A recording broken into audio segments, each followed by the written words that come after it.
आज का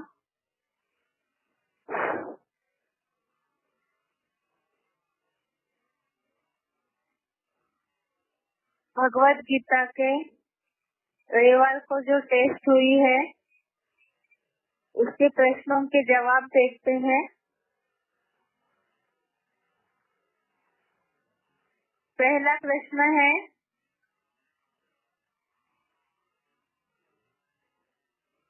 निम्नलिखित प्रश्नों के उत्तर के लिए सही विकल्प बताएं। इसमें पहला प्रश्न है, अकाल मूर्त वास्तव में किसका गायन है? ऑप्शन है सिखों के गुरु गुरु नानक, दूसरा ऑप्शन है शंकर। इसका जवाब है अकाल मूर्त वास्तव में महादेव शंकर का गायन है। ये श्लोक नंबर दूसरे अध्याय का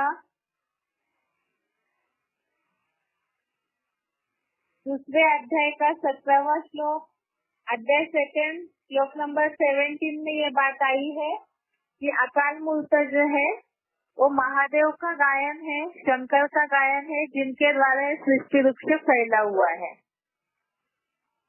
दूसरा प्रश्न है, आत्मा माप न करने योग्य है, इसका कारण? आत्मा माप न करने योग्य है, इसका कारण ऑप्शन है उत्तर के लिए, आत्मा को मापने का साधन नहीं निकला है।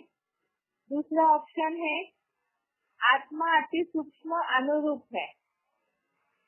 तो आत्मा माप न करने योग्य है, इसका जवाब है, इसका कारण है क्योंकि आत्मा अति सूक्ष्म अनुरूप है, इसीलिए आत्मा मापने योग्य नहीं है। ये बात आई है दूसरे अध्याय का 18वां श्लोक, अध्याय सेकंड, श्लोक नंबर 18। इसमें ये बात आई है कि आत्मा नित्य अविनाशी, माप न करने योग्य है और अनुरूप अति सूक्ष्म है। आगे का प्रश्न, पापों का मूल क्या है? अर्थात पापों की शुरुआत कहाँ से होती है, ये प्रश्न है। उत्तर के लिए ऑप्शंस है देहभान, दूसरा ऑप्शन है अहंकार। बेसिक कोर्स के टॉपिक में हमने इस बात को देखा है, पापों का मूल है वास्तव में देहभान और उसके कारण बाकी 5 विकार आते हैं। तो इसलिए जवाब है पापों का बाप या पापों का मूल है देहभान। आगे का प्रश्न है, नर्क के द्वार कौन से है? आगे का प्रश्न है, नर्क के द्वार कौन से है? उत्तर के लिए विकल्प है, ऑप्शंस है, पहला नींद अलवेलापन, दूसरा ऑप्शन है काम क्रोध लोभ। इसका जवाब है नर्क के द्वार कौन से है? तो जवाब है काम क्रोध लोभ। ये नर्क के 3 द्वार है। बेसिक कोर्स के टॉपिक में हमने इस बात को देखा है, जिसमें बोला हुआ है कि काम क्रोध लोभ ये नर्क के 3 द्वार है और इसीलिए इन्हें त्यागना चाहिए। अगला प्रश्न है, कौन से पुरुषार्थी के लिए कार्य करना शेष नहीं रहता है? कौन से पुरुषार्थी के लिए कार्य करना शेष नहीं रहता है? इसके लिए ऑप्शन दिया था, पहला तो आत्मतृप्त, दूसरा ऑप्शन दिया था धन संपन्न। तो इसका जवाब है आत्मतृप्त के लिए कोई भी कार्य करना शेष नहीं रहता है। ये भी हमने बेसिक कोर्स के टॉपिक में ही देखा है कि जो आत्मा में संतुष्ट, आत्मा में ही प्रीति वाला है, उनके लिए कोई भी कार्य शेष नहीं रहता है। अगला प्रश्न है, भगवान आकर आत्मा के अंदर का ज्ञान देते हैं उस पढ़ाई का नाम क्या है? भगवान आकर आत्मा के अंदर का ज्ञान देते हैं, उस पढ़ाई का नाम क्या है? उत्तर के लिए ऑप्शंस है, पहला राजयोग, दूसरा है अध्यात्म विद्या। इसका उत्तर है भगवान आकर जो पढ़ाई पढ़ाते हैं उसका नाम दिया हुआ है अध्यात्म विद्या, जिसके लिए हमने देखा है बेसिक कोर्स के टॉपिक से रिलेटेड है। ये 10वें अध्याय के 32वें श्लोक में एक शब्द आया है। अध्याय 10 श्लोक नंबर 32 में ये शब्द आया है अध्यात्म विद्या। अगला प्रश्न है, स्वस्थिति में सुख है, कहावत बताइए। स्वस्थिति में भी सुख है, इसके लिए कहावत बताएं। उत्तर के लिए ऑप्शंस है, अंतर्मुखी सदा सुखी, दूसरा ऑप्शन है मन खुश तो जहान खुश। इसका जवाब है स्वस्थिति में ही सुख है। इसका जवाब है अंतर्मुखी सदा सुखी, अर्थात जो अंदर अंदर ही मनन चिंतन करेंगे, आत्मा में ही संतुष्ट रहेंगे, एकाग्र हो जाएंगे, तो ऐसे अंतर्मुखी सदा सुखी है।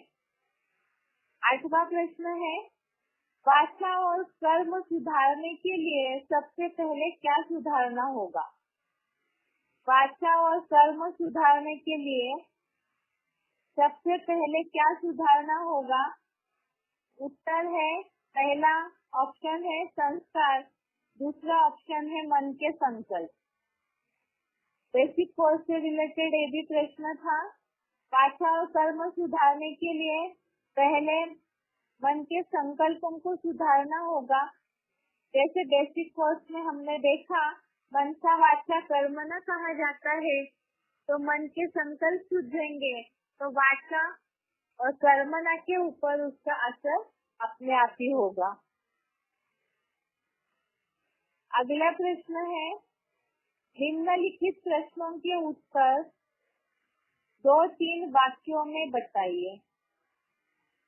इसमें पहला प्रश्न है, दूसरे अध्याय में श्लोक 16 से 21 में आए आत्मा के गुणधर्म बताइए।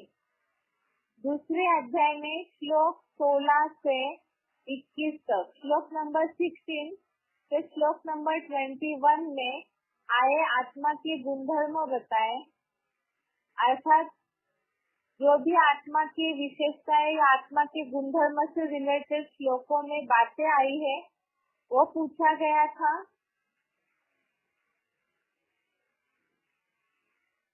इसके लिए जवाब है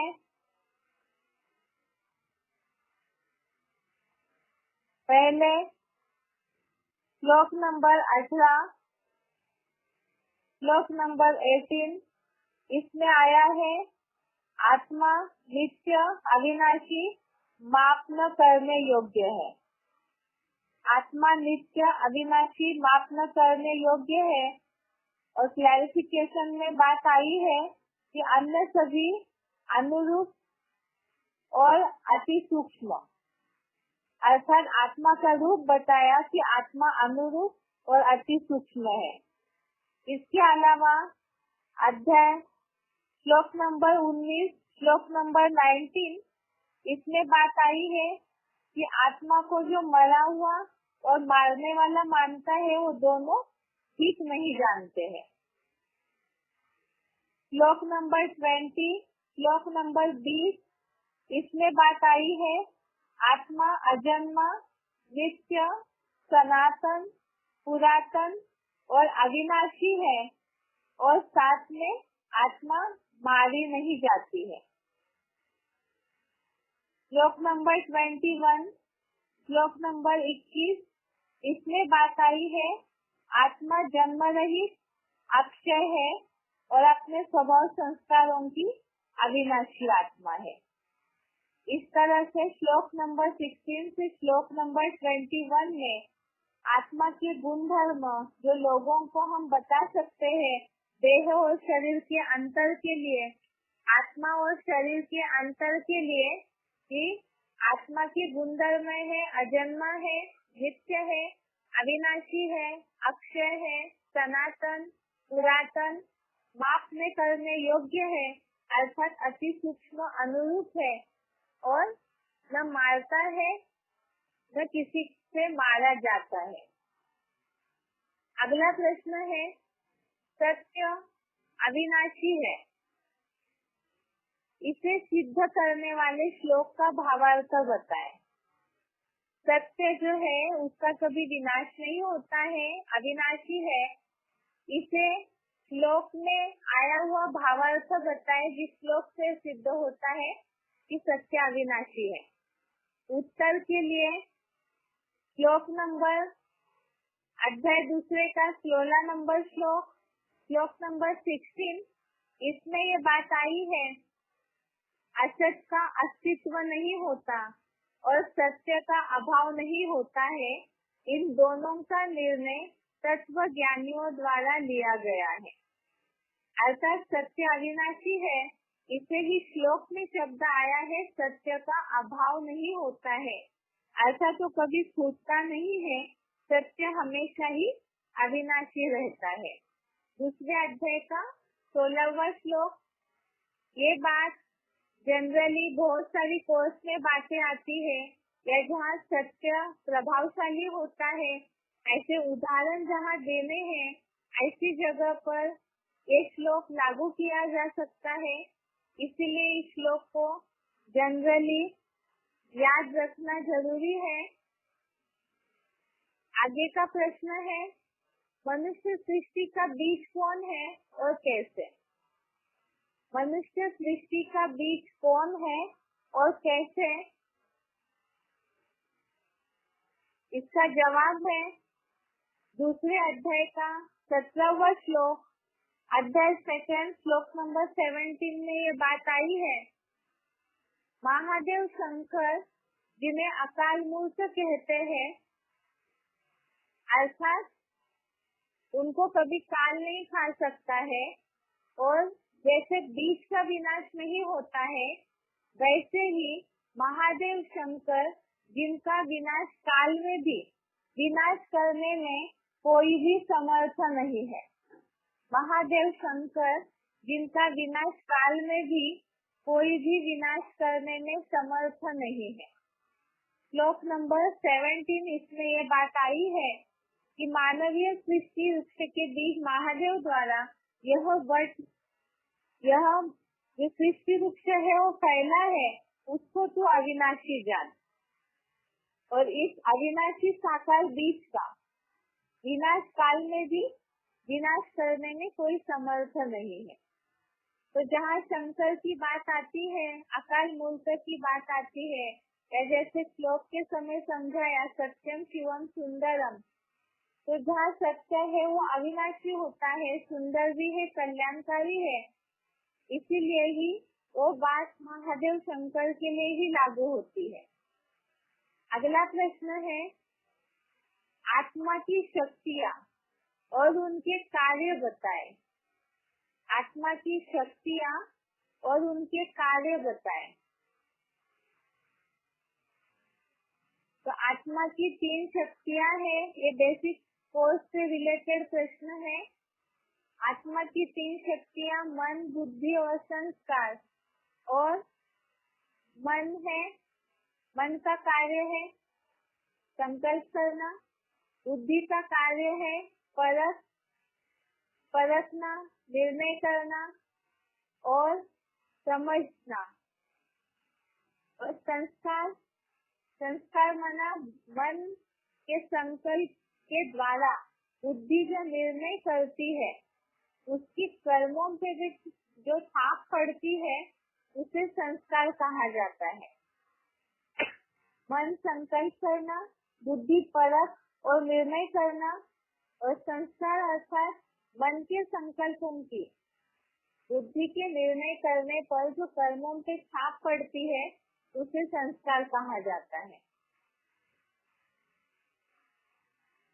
अगला प्रश्न है, मन कमजोर होने का कारण और उसे सुधारने के उपाय गीता श्लोक के आधार से बताएं। मन कमजोर होने का कारण और उसे सुधारने के उपाय गीता श्लोक के आधार से बताएं। इसका जवाब है मन की चंचलता के कारण मन कमजोर हुआ है, अर्थात इंद्रिय सुख की ओर जाते जाते मन चंचल हुआ और उसके कारण मन कमजोर हुआ और उसे सुधारने का उपाय गीता में बताया है अभ्यास और वैराग्य। मन की चंचलता के कारण मन कमजोर हुआ क्योंकि इंद्रिय सुख की ओर भागता है और उसे सुधारने का उपाय है अभ्यास और वैराग्य, जिसे हमने गीता श्लोक के आधार से भी देखा। 6वें अध्याय के 34वां श्लोक, अध्याय 6 श्लोक नंबर 34, इसमें अर्जुन ने बोला है कि मन चंचल है, बलवान हाथी है, इंद्रियों को मत डालता है, तो इसे रोकना कठिन है। तो उसके लिए ही अर्थात इंद्रिय सुखों की ओर मन जब जाता है, भागता है, तो उसे रोकना कठिन है। तो ये मन की चंचलता, मन की कमजोरी का कारण हुआ और उसका उपाय 6वें अध्याय का 35वां श्लोक, अध्याय 6 श्लोक नंबर 35 में बताया कि एटॉमिक महाविनाश जो इस दुनिया का होने वाला है, उससे वैराग्य और योग का अभ्यास, इससे ही मन वश में आता है। अगला प्रश्न है, बुद्धि कमजोर होने का कारण क्या है और कमजोर होने से नुकसान क्या होता है? इसका जवाब है बुद्धि कमजोर होने का कारण है बुद्धिमानों की बुद्धि भगवान का ज्ञान या पहचान नहीं है और उससे होने वाला नुकसान क्या है? उससे होने वाला नुकसान है बुद्धि में भगवान का ज्ञान नहीं है, अर्थात अज्ञानी हो गई बुद्धि। उस अज्ञानता के कारण परखने और निर्णय करने की शक्ति कम हो जाती है, तो गलत निर्णय लेते हैं। गलत निर्णय लेने के कारण ही अज्ञानता इतनी बढ़ जाती है। समय पे सही निर्णय न लेने के कारण ही पाप कर्म होते हैं और पाप कर्मों के कारण दुख निर्माण होते हैं। तो बुद्धि कमजोर होने का कारण और उससे नुकसान क्या हुआ? बुद्धिमानों की बुद्धि भगवान की पहचान नहीं है और ज्ञान नहीं है, अर्थात अज्ञानता आ गई। अज्ञानता के कारण गलत निर्णय हुए, गलत निर्णय का परिणाम पाप कर्म हुए, पाप कर्म का परिणाम दुख निर्माण होते हैं। तो यह है बुद्धि कमजोर होने का कारण और उसका नुकसान। अगला प्रश्न है, आत्मा अपना मित्र और शत्रु कब और कैसे बनती है? आत्मा अपना मित्र और शत्रु कब और कैसे बनती है? इसका जवाब है आत्मिक स्थिति में जो नहीं रहते हैं, अनात्मस्थ देह भानी की चंचल मन बुद्धि शत्रु है और मन बुद्धि की एकाग्रता के द्वारा आत्मा को मन बुद्धि एकाग्रता के द्वारा जब आत्मा ज्योति बिंदु में स्थित हो जाती है, उनकी स्थिति में चली जाती है, तब वो अपने लिए मित्र है। ये बेसिक कोर्स से रिलेटेड प्रश्न था कि आत्मा अपना मित्र और शत्रु कब बनती है? 6वें अध्याय का 5वां और 6वां श्लोक, अध्याय 6 श्लोक नंबर 5, श्लोक नंबर 6, इसमें ये बात आई है कि जहाँ देहभानी चंचल मन वाली बुद्धि क्षीण है, तो वहाँ वो आत्मा में ही अपने में ही शत्रुता करने में तत्पर रहती है। और जिन्होंने अपनी मन बुद्धि के द्वारा आत्मा ज्योति बिंदु को जीता है, अर्थात जो मन बुद्धि के द्वारा उनकी स्टेज में जाते हैं, अधोगति में जैसे इंद्रियों में बुद्धि को नहीं जाने देते हैं, तो वो अपने लिए मित्रता का काम करते हैं। अगला प्रश्न है, मन इंद्रियों का अनुसरण करने से क्या नुकसान होगा? मन इंद्रियों का अनुसरण करने से क्या नुकसान होगा? इसका उत्तर है, जो चंचल मन कोई भी ज्ञान या कर्मेंद्रियों का अनुसरण करता है, वह अश्वरूप मन तीव्र गति से बहती वायु द्वारा, जैसे पानी में तैरती नाव को वायु खींच के ले जाता है, उसी तरह से यह अश्वरूप मन जो है वो बुद्धि को खींचता है। मन इंद्रियों का अनुसरण करने से क्या नुकसान होगा? अर्थात इंद्रियां जहाँ सुख मांगती है, सुखों की ओर भागती है और मन उसकी तरफ प्रभावित हो जाता है, तो उससे नुकसान ये होता है कि जैसे वायु जो है नाव को खींच लेता है अपने साथ, जो पानी में तैरने वाली नाव है, इसी तरह से चंचल मन जो है वो इंद्रियों का अनुसरण करने में बुद्धि की निर्णय शक्ति को भी क्षीण कर देता है, हर लेता है, उसे भी खींच लेता है और उसके कारण निर्णय शक्ति कमजोर होकर के दुख निर्माण होने लगते हैं। अगला प्रश्न है, पतन का कारण और उसका उपाय क्या है? पतन का कारण अर्थात मनुष्यों के नीचे गिरने का पतन का कारण क्या है और उसका उपाय क्या है? तो इसका जवाब है, देहभान और पर चिंतन पतन के कारण है और उसका उपाय है स्वचिंतन और स्वस्थिति। देहभान और पर चिंतन पतन का कारण है और उसका उपाय है स्वचिंतन और स्वस्थिति, जिसके लिए हमने कहावत भी देखी है कोर्स सीखते समय।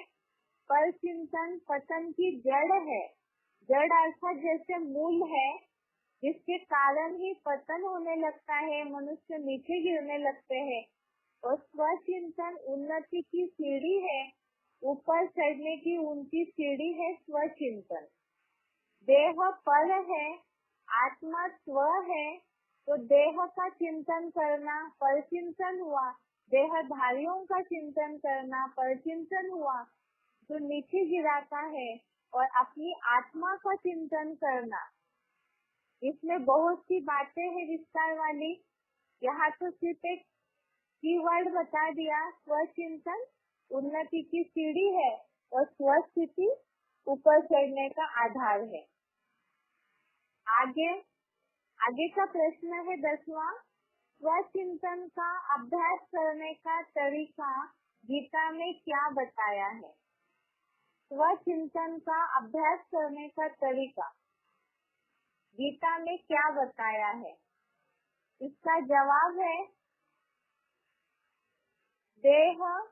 देह के संबंधियों आदि में जहाँ जहाँ मन चंचल होता है, वहाँ से धीरे धीरे उपराम करके आत्मसार में ही ले जाए। स्वचिंतन का अभ्यास करने का तरीका गीता में बताया है, देह के संबंधियों आदि में जहाँ जहाँ मन चंचल होता है, वहाँ से धीरे धीरे उपराम करके आत्मसार में ही ले जाए। इसे बेसिक कोर्स के आधार से हमने देखा है।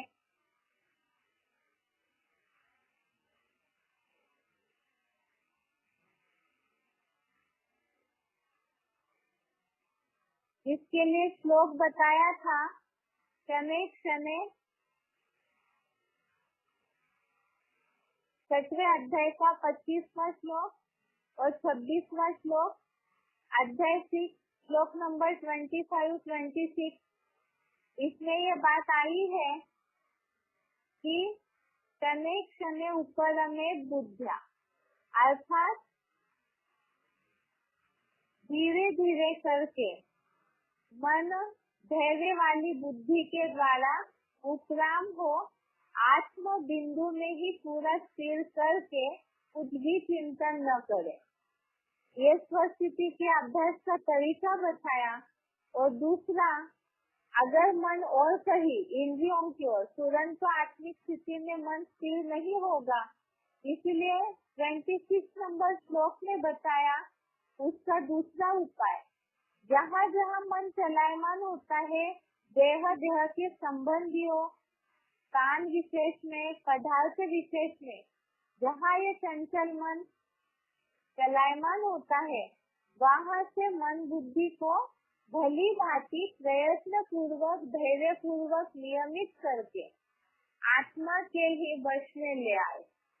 तो दोनों उपाय बता दिए स्वस्थिति के अभ्यास के, कि जहाँ पर में देह के संबंधियों में, स्थान विशेष में, पदार्थों में बुद्धि चलायमान होती है, इंद्रिय सुखों में, वहाँ से मन को भली भांति प्रयत्न पूर्वक, धैर्य पूर्वक अर्थात धीरे धीरे बुद्धि द्वारा उपराम होकर के आत्मकाल में ही पूरा स्थिर करना है।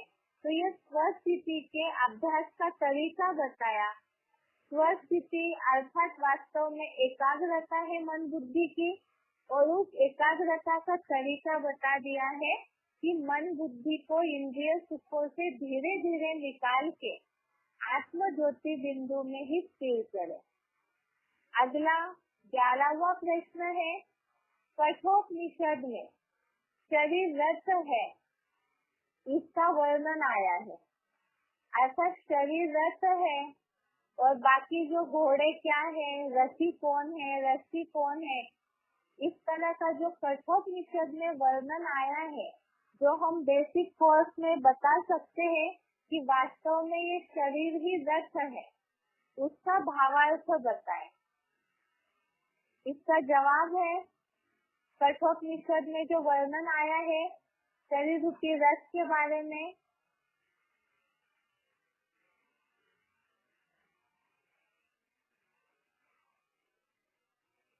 ये श्लोक है, कठोपनिषद का वर्णन है, आत्मानं रथिं विद्धि शरीरं रथमेव च बुद्धिं तु सारथिं विद्धि मनः प्रग्रहमेव इंद्रियाणि ह्यान्याहु विषयांस्तेषु गोचरान् आत्मेन्द्रिय मनोयुक्तं भोक्तेर्त्याहुर्मनीषिणः। वैसे तो परीक्षा में, टेस्ट में केवल भावार्थ पूछा है, लेकिन यहाँ एक प्रकार से रिवीजन हो जाती है जवाब सुनते समय, इसीलिए इस श्लोक में आया हुआ, कठोपनिषद में आए हुए उल्लेख को भी पढ़ा है। इसका अर्थ है, इस शरीर को रथ समझो, जीवात्मा को रथी अर्थात रथ का स्वामी समझो, बुद्धि को सारथी और मन को घोड़ों का लगाम लगाने वाली रस्सी समझो। शरीर के अंदर इंद्रियां हैं, उनको घोड़े समझो। इंद्रिय गोचर विषयों अर्थात इंद्रियों के विषय उन घोड़ों के विचरण का मार्ग है। अर्थात इंद्रियां जो सुख भोगती है, विषय अर्थात जो सुख भोगती है, उन्हें उन इंद्रिय रूपी घोड़ों के विचरण का अर्थात चलने का रास्ता है। और मन और इंद्रियों से युक्त उस आत्मा को ही विद्वान लोग भोक्ता बताते हैं। आगे का प्रश्न है,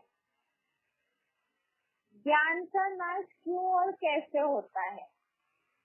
ज्ञान का नाश क्यों और कैसे होता है, बेसिक कोर्स से रिलेटेड प्रश्न है, जिसमें लिंक वाइज अगर देखें तो बात हम देख रहे थे मन की चंचलता। मन की चंचलता के कारण बुद्धि क्षीण हुई, बुद्धि क्षीण होने का कारण ज्ञान का नाश हुआ, और ज्ञान का नाश होने के साथ पतन हो जाता है। इसलिए ज्ञान का नाश होने का कारण है देहभान के कारण काम विकार पैदा हुआ। देहभान पापों का बाप है, उससे अज्ञानता आई, उस अज्ञानता से सबसे पहले काम विकार पैदा हुआ। काम विकार की आग जो है वो ज्ञान को ढक देती है, अर्थात ज्ञान का नाश हो जाता है। तो ज्ञान का नाश होने का कारण देखा कि काम विकार की जो आग है वो ज्ञान को ढक देती है, जिसके लिए तीसरे अध्याय का 39वां श्लोक, अध्याय 3 श्लोक नंबर 39, इसमें ये बात आई है कि ये जो कठिनाई से पूर्ति वाला काम विकार की आग है, इससे ज्ञान ढका रहता है। और भी हमने श्लोक देखे थे, जैसे मन जो है वो मैल से ढक जाता है, शीशा जैसे मैल से ढक जाता है, वैसे गंदे कर्मों से ढक जाता है। इसी तरह से ये जो आग है काम विकार की, इसमें आवेग इतना रहता है कि उससे ज्ञान ढक जाता है। ज्ञान अर्थात मनुष्य की बुद्धि की समझ शक्ति जो है वो ढक जाती है। और इसी का उल्लेख 40 नंबर तीसरे अध्याय का 40 नंबर श्लोक में भी बताया। ये जो काम है प्रबल इंद्रियों की चंचलता के द्वारा बुद्धिगत ज्ञान को ढक कर देहधारी को विशेष रूप से मूढ़ बना देता है। तो ये ज्ञान का नाश का कारण है देहभान, और उससे निर्माण हुआ काम विकार की आग, और उससे ही ज्ञान अर्थात बुद्धि की समझ शक्ति ढक जाती है। अगला प्रश्न है, विषय भोगों का ध्यान करने से बुद्धि क्यों नष्ट होती है? विषय भोगों का ध्यान करने से बुद्धि क्यों नष्ट होती है? इसका जवाब है, विषय भोग अर्थात जो भी इंद्रियों से सुख लेते हैं, तो उनका जब बार बार स्मरण किया जाता है तो उससे बुद्धि नष्ट हो जाती है। तो उसका कारण क्या है? उसका कारण दूसरे अध्याय का 62 और 63वां श्लोक, अध्याय 62 श्लोक नंबर, अध्याय दूसरा सेकंड श्लोक नंबर 62 और श्लोक नंबर 63, इसमें ये बात आई है कि विषय भोगों का ध्यान करने से कैसे नुकसान होता है या किस तरह से बुद्धि नष्ट होती है। तो इसमें बात आई है विषय भोगों का ध्यान करने वाले, ऐसा जन्म जन्मांतर की इंद्रियों से सुख लेने की आदत हुई है, तो जब उसका ध्यान करते हैं, मन में उसके लिए संकल्प चलाते हैं, बार बार सोचते हैं उन सुखों के बारे में, तो उसके कारण आसक्ति या लगाव निर्माण होता है। और उस आसक्ति या लगाव के कारण मन के संकल्पों में कामनाएं, इच्छाएं तैयार होती है। और इच्छाओं की पूर्ति न होने पर, कामनाओं की पूर्ति न होने पर अनियंत्रित क्रोध आता है। क्रोध से मूढ़ता आती है, उससे स्मृति का नाश होता है, और स्मृति भ्रष्ट होने से बुद्धि का नाश होता है। तो इस तरह से विषय भोगों का अर्थात इंद्रियों के सुखों का बार बार ध्यान करेंगे, उसके बारे में सोचेंगे, तो उससे काम क्रोध की निर्मित होगी। और ये जो आग है कामेषु क्रोधेषु बोला हुआ है, तो रजोगुण समुद्भव, अर्थात ये दोनों आग जो है वो बुद्धि को नष्ट कर देते हैं, समझ शक्ति को नष्ट कर देते हैं। अगला प्रश्न है 14वां, देह के धर्म से नुकसान और आत्मा के धर्म से कल्याण है। देह के धर्म से नुकसान और आत्मा के धर्म से कल्याण है, गीता के किस श्लोक से समझाएंगे? देह का धर्म दुखदाई अर्थात देह भान में रहना, देह के सुखों में रहना दुखदाई है, और आत्मा स्थिति में रहना कल्याणकारी है, स्वस्थिति में रहना कल्याणकारी है। आत्मा का धर्म कल्याणकारी है। इसे गीता के किस श्लोक के आधार से समझाएंगे? तो ये श्लोक नंबर है तीसरे अध्याय का 35वां श्लोक, अध्याय 3 श्लोक नंबर 35। इसमें बात आई है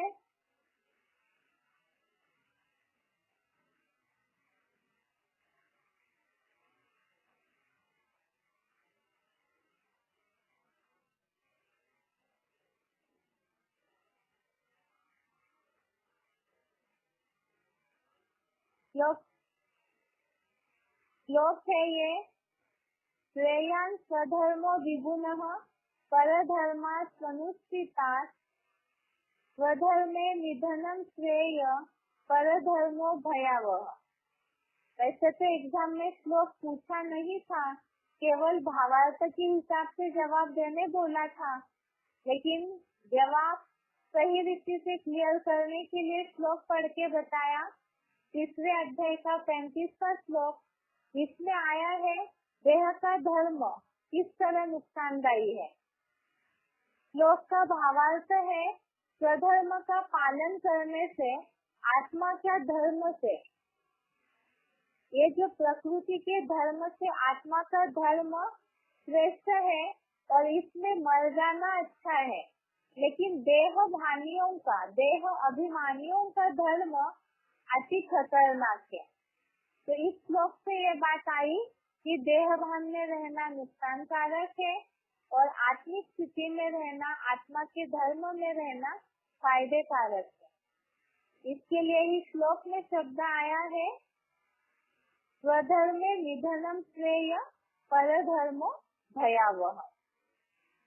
अगला प्रश्न है 15वां, अर्जुन को भगवान शोक न करने के लिए क्यों बोल रहे हैं? मनुष्यों को उससे क्या सीख मिलती है? अर्जुन को भगवान शोक न करने के लिए क्यों बोल रहे हैं? मनुष्यों को उससे क्या सीख मिलती है? तो ये श्लोक समझाते समय इस बात का उल्लेख आया था कि श्लोक में दूसरे अध्याय का 20वां श्लोक, अध्याय 2 श्लोक नंबर 20, इसमें ये बात आई है कि आत्मा न जन्मता है न मरता है, अविनाशी है, नित्य है और देह हनन अर्थात देह नष्ट करने के उपक्रम करने पर भी मारा नहीं जाता है। इसीलिए शोक नहीं करना है, क्योंकि एक शरीर जो है वो तो प्रकृति का 5 तत्वों का पुतला है और प्रकृति जो सत्व सम गुणों वाली है उसे तो नष्ट होना ही है तामसी अवस्था आने पर, क्योंकि प्रकृति का चक्र ही ऐसा बना हुआ है। लेकिन देह नष्ट होने पर, शरीर का विनाश होने के बावजूद भी आत्मा जो सूक्ष्म ज्योति बिंदु है वो मरती नहीं है। इसीलिए ही शोक नहीं करना है और मनुष्यों को इससे ये सीख मिलती है कि किसी के भी शरीर छोड़ने पर दुख नहीं करना चाहिए, क्योंकि आत्मा पुराना देह रूपी वस्त्र उतारती है और नया लेती है। तो अब कोई नए वस्त्र पहनता है तो कोई दुखी तो नहीं होते हैं मनुष्य इस दुनिया में। इसी तरह से आत्मा ने भी पुराना वस्त्र छोड़ दूसरा लिया है तो उसमें शोक नहीं करना चाहिए। यही इस प्रश्न का जवाब है।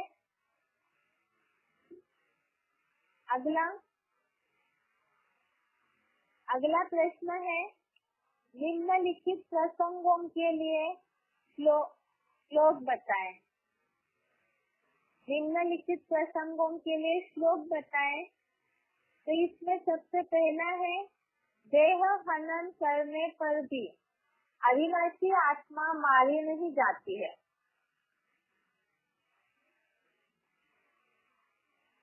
ये श्लोक तो अभी अर्थ समझा हमने। इसका श्लोक है दूसरे अध्याय का 20वां श्लोक, अध्याय 2 श्लोक नंबर 20।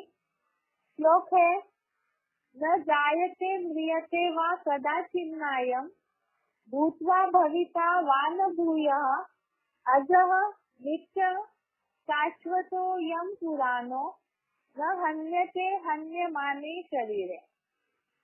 तो इसमें ये बात आई है, देह हनन करने पर भी अविनाशी आत्मा मारी नहीं जाती है। यह अर्थात आत्मा कभी न जन्मता है और न मरता है, सहज सहज देह रूप वस्त्र उतारता है। यह होकर फिर से नहीं, सृष्टि रंगमंच पर नहीं होगा, ऐसे भी नहीं है। अजन्मा, नित्य, सनातन, कल्प कल्प की शांत स्वधर्म वाली पुरातन यह अविनाशी आत्मा देह हनन कराने के उपक्रम होते भी नहीं मारा जाता। अगला प्रश्न है, अविनाशी आत्मा किसको कैसे मरवाता है या प्रकृति के अधीन कैसे मारता है? अविनाशी आत्मा किसको कैसे मरवाता है या प्रकृति के अधीन कैसे मारता है? श्लोक नंबर दूसरे अध्याय का 21वां श्लोक, अध्याय सेकंड, श्लोक नंबर 21। श्लोक है, वेदा विनाशिनम नित्यम एनम जमम अव्ययम प्रथम स पुरुषः पार्थ तम घातयति हंतिकम। अर्थ है, जो इस ज्योतिर्मय अनुरूप आत्मा को नित्य, जन्म रहित, अक्षय व अविनाशी जानता है, वह अपने स्वभाव संस्कार की अविनाशी आत्मा होते भी किसको कैसे मरवाता है और यह प्रकृति के अधीन किसको मारता है? अगला प्रश्न है, जो आत्मा को मारने वाला या मरा हुआ मानता है वो ठीक नहीं जानते हैं। जो आत्मा को मरा हुआ मानता है, मारने वाला या मरा हुआ मानता है, वो ठीक नहीं जानते। इसका जवाब है दूसरे अध्याय का 19वां श्लोक, अध्याय सेकंड, श्लोक नंबर 19। श्लोक है, यह एनम व्यक्ति हंतारम यश्चैनम मन्यते हतम उभो तो न विजानीतो नायम हंति न हन्यते। अर्थ है,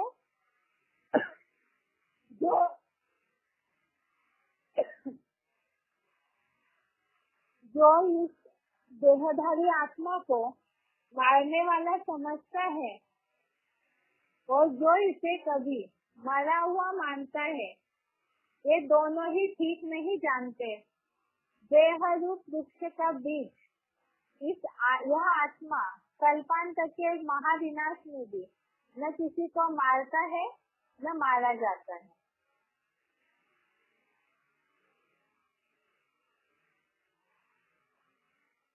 अगला प्रश्न है, सत्य का विनाश नहीं होता है। दूसरे अध्याय का 16वां श्लोक, अध्याय सेकंड, श्लोक नंबर 16। सत्य का विनाश नहीं होता है। श्लोक है, ना सतो विद्यते भावो ना भावो विद्यते सत उभयो रति दृष्टांत स्तनवयो इस तत्व दर्शवीय। अर्थात असत का अस्तित्व नहीं होता एवं कोई भी सत्य का कल्पांतकारी महाविनाश में या किसी भी चतुर्युगी में अभाव नहीं होता।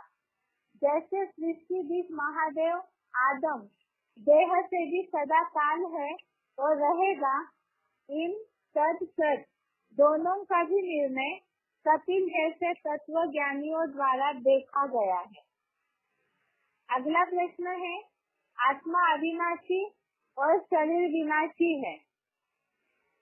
आत्मा अविनाशी और शरीर विनाशी है। श्लोक नंबर है दूसरे अध्याय का 18वां श्लोक, अध्याय सेकंड, श्लोक नंबर 18। इसमें बात आई है, आत्मा अविनाशी है और शरीर विनाशी है। अर्थात आत्मा और शरीर के बीच का अंतर वाला एक श्लोक है। अंतवंत इमे देहा नित्य शोका शरीरिणः अनाशिनो अप्रमेयस्य तस्मात् युद्धस्व भारत। अर्थात ऐसे तो नित्य, अविनाशी, माप न करने योग्य अन्य सभी अनुरूप अति सूक्ष्म देहधारी आत्माओं के शरीर चतुर्युगी के जन्म जन्मांतरों में भी नाशवान कहे हैं। अतः हे भरतवंशी, धर्म युद्ध कर, क्योंकि आत्मा का धर्म, आत्म धर्म अविनाशी है। इसमें आत्मा और शरीर के बीच का अंतर स्पष्ट आया है। अगला प्रश्न है, महादेव ही दृष्टि वृक्ष के बीज है जिनका कभी विनाश नहीं होता है। अर्थात बीज का कभी विनाश नहीं होता है और मनुष्य दृष्टि वृक्ष के बीज महादेव है, इनका कभी विनाश नहीं होता है। इसका श्लोक नंबर है दूसरे अध्याय का 17वां श्लोक। अध्याय सेकंड श्लोक नंबर 17 श्लोक है अविनाशी तु तत्विद्धि येन सर्वमिदं ततं विनाशं अव्ययश्च न कश्चित् कर्तुमर्हति। अर्थात जिस मानवीय सृष्टि वृक्ष के बीच महादेव द्वारा यह सारा अश्वत्थ नाम का सृष्टि वृक्ष फैला है, उसको तो अविनाशी जान। इस अविनाशी जगत पिता स्वरूप साकार बीज का विनाश करने में कोई भी समर्थ नहीं है। कल्पांत में भी वह अकाल मूर्त है। अगला प्रश्न है, मन अभ्यास और वैराग्य से ही वश में आता है। मन अभ्यास और वैराग्य से ही वश में आता है। इसका श्लोक नंबर है 6वें अध्याय का 35वां श्लोक। मन अभ्यास और वैराग्य से ही वश में आता है। 6वें अध्याय 6 श्लोक नंबर 35 श्लोक है असंशयम महाबाहो मनो दुर्निग्रहम चलम अभ्यासेन तु कौन्तेय वैराग्येन च गृह्यते। निसंदेह अर्थ है निसंदेह हे महाबाहु तीव्र भावी चंचल मन। कपिध्वज मन ये दुराग्रही है, किंतु हे अर्जुन एटॉमिक महाविनाश के वैराग्य और योग अभ्यास से ही वश में आता है। इस तरह से यहाँ संडे के श्लोक टेस्ट के जवाब हो गए।